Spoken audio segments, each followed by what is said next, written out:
Hello दोस्तों, आज मैं आप सभी के बीच में एक महत्वपूर्ण वीडियो लाया हूं। यह वीडियो एग्रीकल्चर से संबंधित है, तो मैं यह चाहूँगा कि आप यह वीडियो लास्ट तक ज़रूर देखें। अगर वीडियो आपको अच्छा लगे तो कृपया वीडियो को लाइक कीजिए। अगर चैनल पर नए हैं तो चैनल को सब्सक्राइब कीजिए। दोस्तों, आज के इस वीडियो में हम लोग वर्ष भर कमाई का स्रोत नींबू वर्गीय फल, इसके बारे में देखने वाले हैं। दो शोध छात्र हैं, एक रवि प्रताप जी जो कि फल विज्ञान विभाग उद्यान महाविद्यालय चंद्रशेखर आज़ाद कृषि एवं प्रौद्योगिक विश्वविद्यालय नवाबगंज कानपुर, और दूसरे हैं अखिल कुमार चौधरी धर्मेंद्र बहादुर सिंह, शोध छात्र फल विज्ञान विभाग उद्यान महाविद्यालय नरेंद्र देव कृषि एवं प्रौद्योगिकी जो है विश्वविद्यालय कुमारगंज अयोध्या उत्तर प्रदेश के हैं। ये तीनों छात्र जो है मिलकर इस आर्टिकल को लिखे हैं, तो हम लोग इसी के बारे में चर्चा करेंगे। इसमें नींबू वर्गीय फल के बारे में किस प्रकार से उसकी बागान लगानी चाहिए पूरी जानकारी दी गई है, कौन सी वैरायटी लगानी चाहिए पूरी जानकारी दी गई है। बहुत ही अच्छा यह आर्टिकल है, इसी के बारे में हम लोग चर्चा करेंगे और लास्ट तक मैं चाहता हूँ कि आप बने रहें। अगर वीडियो आपको अच्छा लगे तो कृपया वीडियो को लाइक कीजिए। अगर चैनल पर नए हैं तो चैनल को सब्सक्राइब कीजिए और प्लेलिस्ट में जाकर आप और वीडियो आप देख सकते हैं। तो चलिए वीडियो को शुरू करते हैं बिना टाइम को गवाए। वर्ष भर कमाई का स्रोत नींबू वर्गीय फल। अंतर्राष्ट्रीय व्यापार में नींबू वर्गीय फलों का अग्रणी स्थान है। विगत कुछ वर्षों में कोरोना महामारी एवं जलवायु परिवर्तन, बदलती जीवन शैली से इन फलों का महत्व जो है स्वास्थ्य के लिए बहुत अधिक है, क्योंकि इनमें जो है विटामिन सी, फ्लावोनोइड और एंजाइम जो है अधिक मात्रा में पाए जाते हैं। किसानों की आमदनी दुगना करने में यह जो है फल जो है काफ़ी महत्वपूर्ण है। इनमें उपलब्ध प्रजातियों तथा किस्मों की उपलब्धता के कारण इसकी बागवानी से वर्ष भर आमदनी प्राप्त की जा सकती है। अगर किस्मों का चयन जो है वैज्ञानिकों के सुझाव से किया जाए तो निश्चित तौर पर इन फलों की बागवानी से जो है किसानों को वर्ष भर अधिक आमदनी जो है मिल सकती है। देश भर में नींबू वर्गीय फलों की बागवानी व्यापक रूप से की जाती है। भारत में केले और आम के बाद होता है नींबू का तीसरा स्थान है, और इन फलों को भारत में आंध्र प्रदेश, गुजरात, महाराष्ट्र, कर्नाटक, उत्तराखंड, बिहार, असम, राजस्थान, मध्य प्रदेश और अन्य राज्यों में सफलतापूर्वक उगाया जाता है। पूरे साल जो है इनकी उपलब्धता के कारण ये भारत में जो है सबसे लोकप्रिय फल है, और नींबू वर्गीय फल जो है आर्थिक रूप से जो है बहुत महत्वपूर्ण है।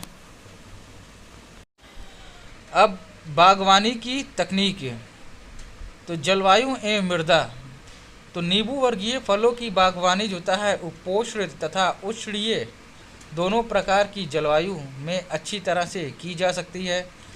इस वर्ग के फलों की सामान्यता जो था बागवानी दोमट तथा बलुई दोमट मिट्टी, जहां जल निकास की उत्तम प्रबंध हो एवं पीएच जो था 5.5 से 7.2 तक हो उपयुक्त है, और अधिक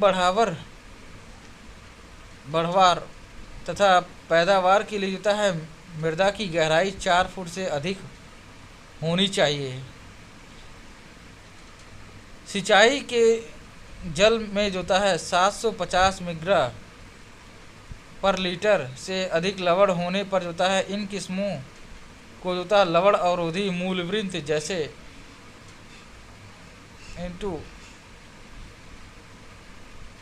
639 या RLC जो है 6 पर जो है लगाकर रोपण करना चाहिए। अब बाग की स्थापना जो है प्रजातियों तथा किस्मों के आधार पर होता है पंक्ति से पंक्ति की दूरी, पौध से पौध की दूरी का निर्धारण करना चाहिए। साधारणतः कागजी नींबू, लेमन, मौसमी ग्रेपफ्रूट तथा टेंजेरिक को जोता है 4x4 मीटर या 5x5 मीटर की दूरी पर लगाते हैं। और पौधरोपण से पहले जोता है जून में 3x3 फुट आकार के गड्ढे खोद लिए जाते हैं। 3 मतलब 3 लंबाई में, 3 चौड़ाई में और 3 गहराई में। और 10 से 15 दिनों बाद जोता इन गड्ढों को मिट्टी तथा सड़ी हुई गोबर की खाद को 1:1 में जोता है भरने के बाद जोता हल्की सिंचाई करते हैं। इसके बाद पहली बरसात के बाद जोता चुनी हुई किस्मों के पौधों का रोपण करना चाहिए। अब खाद्य एवं उर्वरक, तो उपोष्ण जलवायु में गोबर की खाद की पूरी मात्रा का प्रयोग दिसंबर जनवरी में तथा रासायनिक उर्वरकों का प्रयोग 2 बराबर जोता है मात्रा में बांटकर जोता है करना चाहिए। और लेमन को छोड़कर जोता है सभी किस्मों में जोता है पहली खुराक जोता है मार्च और दूसरी जोता है जुलाई अगस्त में देनी चाहिए। लेमन में जोता है उर्वरक एक बार जोता है मार्च अप्रैल में प्रयोग करना चाहिए। और उर्वरकों का प्रयोग करते समय जोता है पर्याप्त नमी होनी चाहिए, अन्यथा प्रयोग के बाद जोता है सिंचाई अवश्य है। अगर जोता दीमक की समस्या हो तो क्लोरोपाइरीफास या नीम की खली का प्रयोग करें। अब अगला है सिंचाई। तो उपरोक्त सभी प्रजातियों का प्रतिरोपण करने के तुरंत बाद जोता बाग की सिंचाई करें और पौधे की सिंचाई जोता उनके आसपास थाला बनाकर की जा सकती है या टपक सिंचाई पद्धति का प्रयोग करें। थाला पद्धति में गर्मियों के मौसम में हर जोता 10 या 15 दिन के अंतर पर जोता है तथा सर्दियों मौसम में 4 सप्ताह बाद सिंचाई करनी चाहिए। सिंचाई करते समय ध्यान रखें कि सिंचाई का पानी जोता है पानी पेड़ के मुख्य तने के संपर्क में ना आए। इसके लिए मुख्य तने के आसपास जोता है मिट्टी डाल देनी चाहिए। और उपोष्ण जलवायु में अच्छे फूलन के लिए जोता है फूल आने से पहले जोता है तथा इसके दौरान सिंचाई ना करें। अब निराई गुड़ाई, तो पौधे में जोता है अच्छी वृद्धि तथा बढ़वार के लिए जोता उपरोक्त प्रजाति किस्मों के बागों की जोता गहरी जुताई नहीं करनी चाहिए। और इन पेड़ पौधों की जड़ें जोता है जमीन को ऊपरी सतह में रहती हैं, जमीन की मतलब ऊपरी सतह में रहती हैं और गहरी जुताई करने से जोता है उनके नष्ट हो जाने का खतरा रहता है। बागों में खरपतवारों की रोकथाम की जाए तो ज़्यादा अच्छा है। और पौधों के थालों में निराई करके जोता है खरपतवार निकाल देने चाहिए। और पौधों की पंक्तियों में जोता है बीच में जोता है ग्लाइफोसेट 5 मिलीलीटर पर लीटर का घोल बनाकर छिड़काव करें।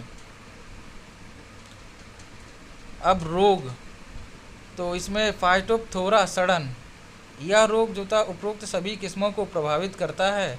जल भराव होने के कारण यह रोग जोता अधिक फैलता है। त्वचा का सड़ना, जड़ों का सड़ना जोता है अत्यधिक गोद निकलना तथा पौधों का सूखना जोता इस रोग का मुख्य लक्षण है। जहाँ पानी का भराव अधिक होता है वहाँ यह रोग जोता अधिक पाया जाता है। पौधशाला को जोता फाइटोप्थोरा रहित भूमि में उगाने, पानी का उचित जल निकास, तनों के चारों तरफ 60 सेंटीमीटर ऊंचाई तक जोता है बोर्डेक्स मिक्सचर का लेप लगाने, अवरोधी मूलवृंत जिसमें ट्राइफोलिएट ऑरेंज का चुनाव तथा मूलवृंत पर जोता है 30 सेंटीमीटर ऊंचाई पर जोता कालिकायन करने से जोता है रोग को फैलने से जोता रोका जा सकता है। रोग फैलने से रोकने के लिए जोता है बोर्डो पेस्ट 1 मिग्रा चूना 1 मिग्रा कॉपर सल्फेट प्लस 10 लीटर पानी से पौधों की 2 से 3 फीट ऊंचाई तक जोता है पुताई वर्ष में जोता 2 बार अवश्य करें। रोग संक्रमण होने पर जोता है रिडोमिल गोल्ड 2.5 ग्राम पर लीटर पानी का घोल बनाकर जोता है पेड़ के थालों में भरें तथा इसी घोल का पर्णीय छिड़काव करें। अब अगला है कैंकर रोग। यह मुख्यतः कागजी नींबू तथा ग्रेप फ्रूट के पौधों और फलों को प्रभावित करता है। बरसात के मौसम में यह रोग आमतौर पर दिखाई देता है। यह पत्तियों, टहनियों, कांटों और फलों को प्रभावित करता है। सबसे पहले पौधे के उक्त भागों में छोटे छोटे हल्के पीले रंग के धब्बे पड़ जाते हैं। अंततः ये धब्बे उठे हुए और खुरदरे हो जाते हैं। इस रोग की रोकथाम हेतु जोता मुख्य प्रभावित शाखाओं को काट कर जोता कॉपर ऑक्सीक्लोराइड 3 ग्राम प्रति लीटर का घोल बनाकर छिड़काव करें। इसके अलावा जोता है स्ट्रेप्टोसाइक्लिन नामक रसायन की जोता 1 ग्राम मात्रा को 50 लीटर पानी में घोल कर जोता है 3 या 4 बार जोता है छिड़कने से, अथवा जोता है 1 ग्राम नीम की खली को जोता है 20 लीटर पानी में मिलाकर छिड़काव से भी इस रोग से छुटकारा पाया जा सकता है।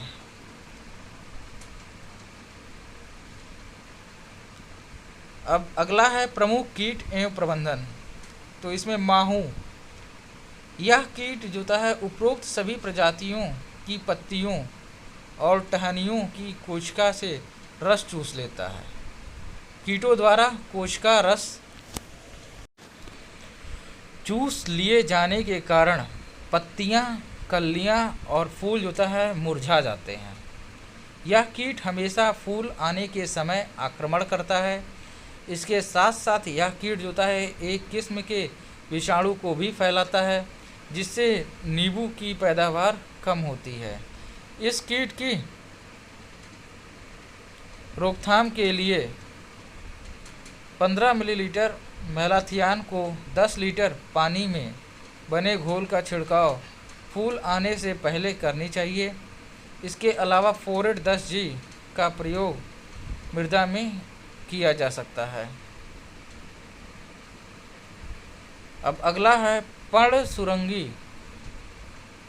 तो यह कीट जोता है मीठी नारंगी, नींबू, ग्रेप फ्रूट आदि सभी पौधों को नुकसान पहुंचाता है।